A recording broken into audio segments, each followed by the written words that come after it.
Good morning. Thank you very much for being here. This is the Straightline Real Estate Coaching interview series. Today, we are delighted to have owner-founder Jennifer Ferrara, the owner-founder of Nook Realty, coming to us from Austin, Texas. Thanks for your time today, Jennifer. Thank you so much for having me, Dan. My pleasure, my absolute pleasure. Now, I'm conscious that as a super busy, successful broker realtor, you are very busy, so I want to be very quick with your time. First question I wanted to ask you today, Jennifer, is how did you get to where you are today, and where is that? Yeah, so we have a boutique firm here in Austin. We are a top producing real estate brokerage. I became a top producing agent at my last brokerage, and then just decided that I wanted to kind of start my own thing and really have kind of the control over what I was creating and the type of experience that my clients had entering the process of home buying. And I realized that there was just so many missing holes in it. And I think that people really value a very personal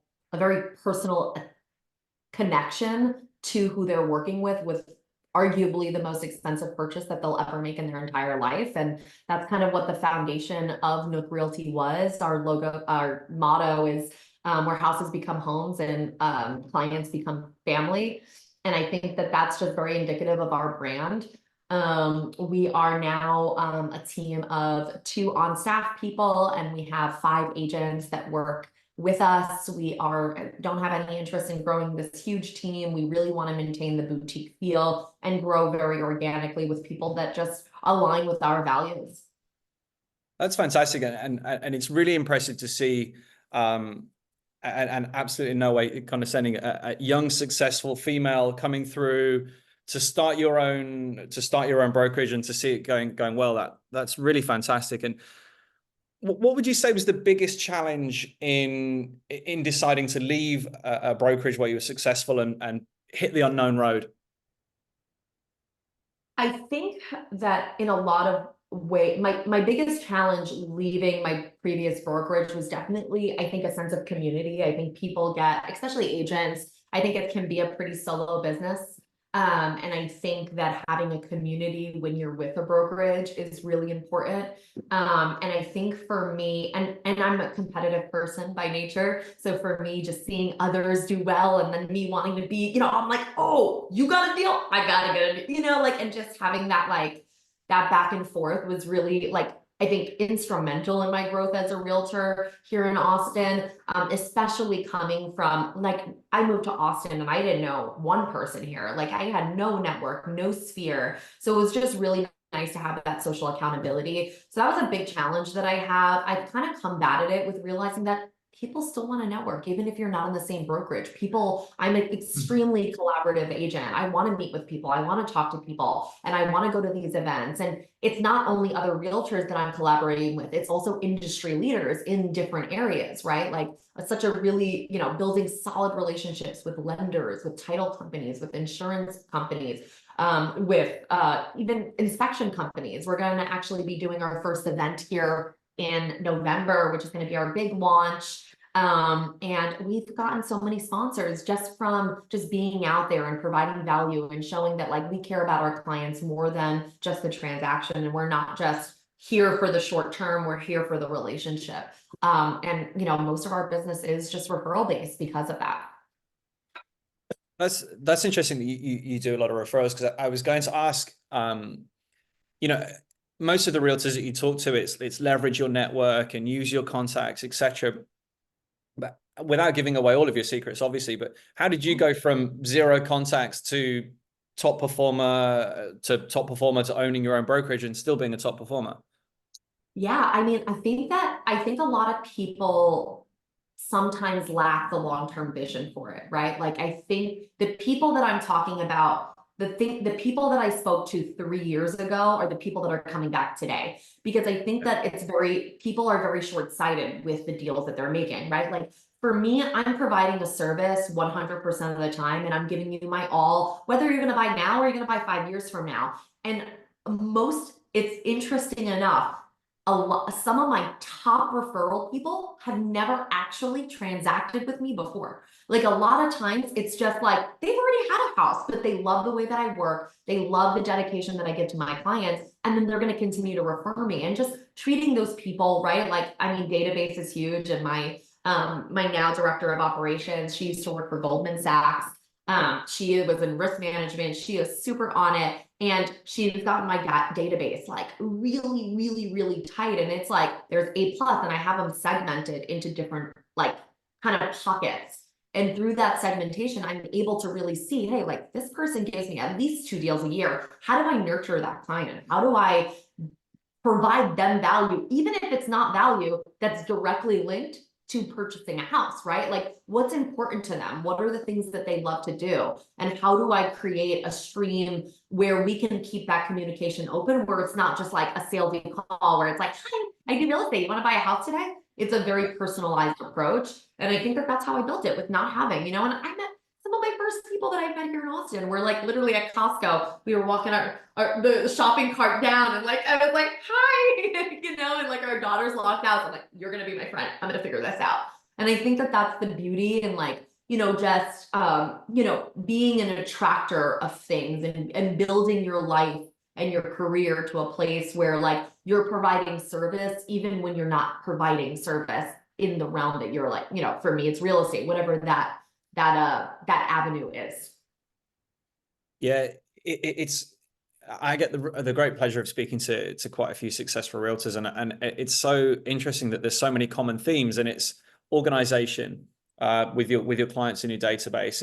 It's the drive of seeing somebody else get a deal and you want to get a deal, and then it's the basics. It's ask the customers what they want and provide that at a 10% level above what they were expecting, and really isn't a super magic formula.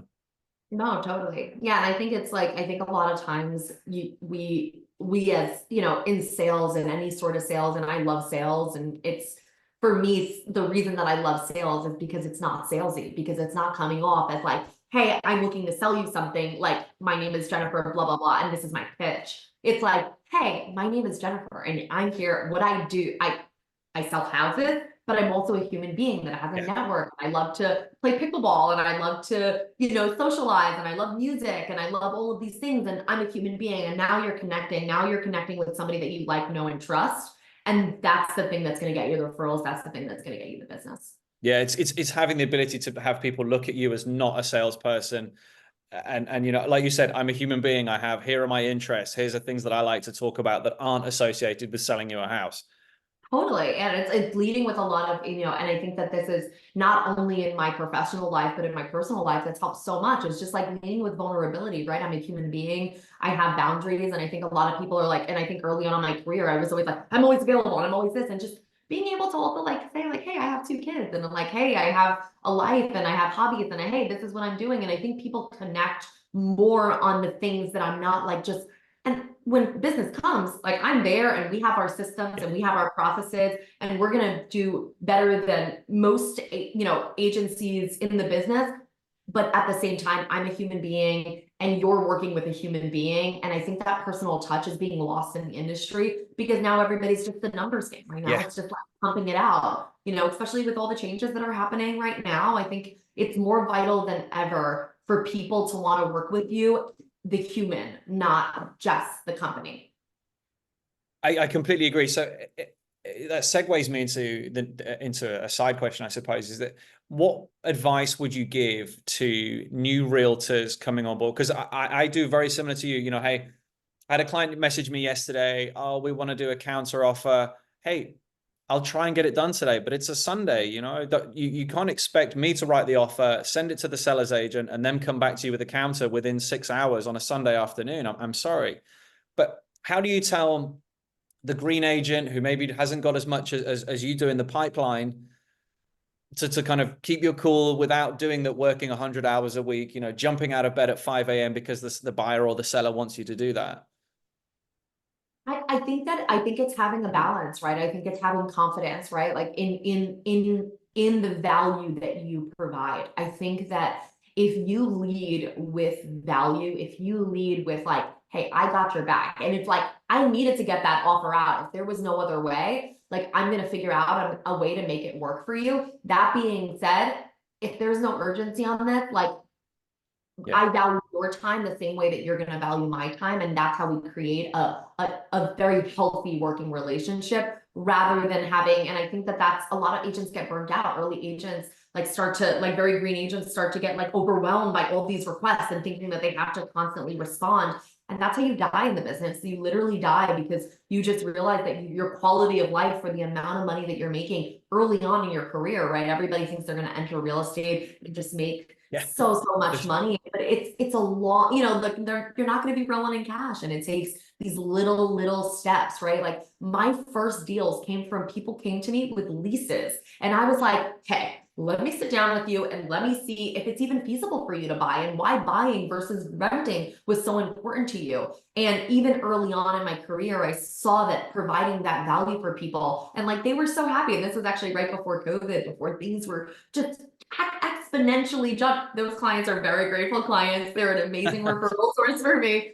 You know, so it's just really like creating the value outside of just like, I'm always there and I'm here, because I think for this to be a career, for you to be a lifelong agent, there needs to be boundaries in your life, right? You go to work every day, you have your hours, and you clock out. And real estate is not always like that, but I think just creating a sense of like a joy in what you love to do. So when I'm on, I'm 100%, and I'm not snappy and I'm not angry at my clients because, you know, they're constantly needing from me, right? I'm able to like create my composure because I'm like, hey, you need me? I'm 100% here right now. But like, there's times that I can't always be 100% here. And I think that that's the biggest advice that I could have for new agents. Otherwise, you just get kind of lost in the sauce. Yeah, and that's fantastic, Jen. And Jennifer, I completely agree with you. It's so important, you know, to take the time off. I can go into a client meeting after my day off with a full cup, with composure, ability to sort of see ahead. You know, you come in stressed out. Oh, what's going on today? Not a great place to be at all. Absolutely. How do you see the current market at the moment in Austin? Things are a little funky. I mean, we had a fun couple of years, but I also think that people can sometimes be very short-sighted in what they think the market should look like, right? I think that coming off of 2020 and 2021 and early 22, where everything was just crazy, that was the abnormality. And I think that now we're just entering a more stable market. And I think that that's what I'm seeing across the board. Listings are still selling. We're seeing multiple offers again, not the same way that we used to see before, but there's just more interest, right? And there's less desperation. And I think that that's a beauty in the market. I think that we needed a stabilization. I hope that as rates start to come down, you know, like I think in 2020, what happened was they went from this to like, they dropped so much. And then there was all this like media that were circling, oh, now is the time to buy. Rates are the lowest they're ever going to be. And I think it created this artificial spike. So I think we're neutralizing. I think that there is a lot of money to still be made here in real estate in Austin. I think you just need to put a little bit more creativity and a little bit more work into it. And I think that shows in the results. You know, we had a listing that was on the market for over 200 days. And I think a lot of agents are just thinking like, you're going to post something and it's just going to sell, kind of conducive to what it was a couple of years ago. And I think that that's changed and that's gone away. But I also think that there's another beauty in what's coming up and what's changing in the market is like that the good agents are going to be able to differentiate their product, their listing, the thing that they're selling way more than the agents that are just throwing it up. And I think that there's by far the biggest opportunity ever in real estate right now as people are exiting the business because of all the changes that are happening with MAR and the settlement. I think that people, the way that we're looking at it is we're double downing and we're a full service agency and we're showing our value to our clients, and our results are our testimonials. And I think I think it's just giving me so much hopefulness to what's to come here in Austin. And just focusing on different things, right? Like I think a lot of agents always want to just hit those high ticket houses and, you know, those high price listings and the luxury market. But I also think there's something to be said about the consistency of like that first time home buyer that's buying anywhere between, you know, $400,000 and $800,000 that really loves and values you. And I promise you one day they are your $2 million buyer. They are your luxury buyer. So I think just focusing on the humanity of it, the humans of it, is important right now when there's so much unknown right now. It's really interesting you say that, and I think it makes me think a lot about, you mentioned that kind of putting the humanity and back into it, and the face and the soul. And I had an interview recently with basically an appointment setter, and what he was saying to me was that buyers were reaching out to him and saying, look, we're interested in real estate, but we're not too interested in real estate yet. So we don't want to talk to an agent. We really don't want to be put in front of an agent. And I feel that there's a real lack of trust in the industry at the moment with agencies and with agents. And I wonder if that is because times are a little lean. Everybody's got a lot less bread on the table than they've had in previous years. And I wonder if people are not doing what you're advising to do, which is take your time with that client who's not looking to buy for another couple of years, because in 2 years' time, he will buy. And if you look after him now, he's going to refer you through that 2-year period until he buys. And it's really interesting to kind of see you focusing on putting a bit of soul back into being a real estate agent. And I think that's so important. Oh, absolutely. And I think that we're leaving, I think that kind of I think the new changes force you to really evaluate what your morals are and what your values are as somebody who is providing a service. And I think that there's, because of how large of a pool of agents that we have, there's so many agents who do 1 or 2 deals a year, right? I'm not that agent, right? And everybody knows an agent through somebody, right? Like my cousin's friend is an agent. And I think that even those deals I'm winning at this point because they understand my expertise, become the expert, become the person that people go to, not only for real estate transactions, but like a community like person, like somebody who can give you resources of like, hey, this really cool thing is happening, right? Like what we're trying to do now with our newsletter is really become and hone in on like what we are like, what are the things to do? Like why Austin? What makes Austin such an amazing city? And why do you want to live here? And why is this neighborhood amazing for you? And really just providing resources outside of just the transactional. And I think that long term, that vision starts to build. And when people are thinking about, oh, like who do I have to buy a house? Like who have I been seeing all around? Who has been sending me completely free information for the last whatever amount of years? And those are the people that are gonna reach out to you and call you and refer you, and they're going to be a part of your community. And I think as you grow that community, you'd be so surprised. I was a hungry agent in the beginning too, and hustling and working and just picking up all my calls. And I realized that when I slowed down, when I started to become an attractor of business rather than being a chaser and hunter, I realized that I just attracted so much more business. Now I don't have to like be on cold calls every day. Now I'm just like, hey, how are you? I haven't spoken to you for a little bit. And I think that my clients appreciate that long term. It's so funny, isn't it? How when you take your foot off the gas, you find so much more success follows you, because you're just cooler. You've got more time. You're a little bit more relaxed. Like you said, now it's instead of, picking up the phone, dialing everybody, it's like, hey, how's it going? Yeah, I'm actually in the middle of something. Can I give you a call about that? Can I give you a call back? Whereas in the time when you're desperate, it's, oh, drop everything. The house is on fire, but I'll take this sales call. Whereas now you're like, yeah, I just need a little bit of boundaries. I really, really like that. Totally. What are your business goals for the next 6 months? So, I mean, we're really trying to streamline right now, really build like kind of just, I think SOPs are so important and they're so undervalued in this industry. Just having really good and tight systems, right? Like understanding where your leads are coming from, understanding what are the things that are attracting you, really being much more data driven, which is not my strong suit, is just really getting into what my systems look like from start to finish and just really documenting my entire process, which we're about 3 months in and already it's just life-changing, figuring out automations, right? I realized I was writing the same emails over and over again. How do I just have a template for that email that needs to go out? Where then when I'm ready to step back, we can put somebody else in that role to be able to send out that email. Because understanding what my highest and best is I'm somebody you want in front of people, bringing in, attracting business. I'm not I don't need to be the person that's sitting behind my computer answering emails. So figuring out and streamlining that process so I can bring my business to the next level. We also want to grow just very organically our agents here in Austin, and just really build up the agents that we already have.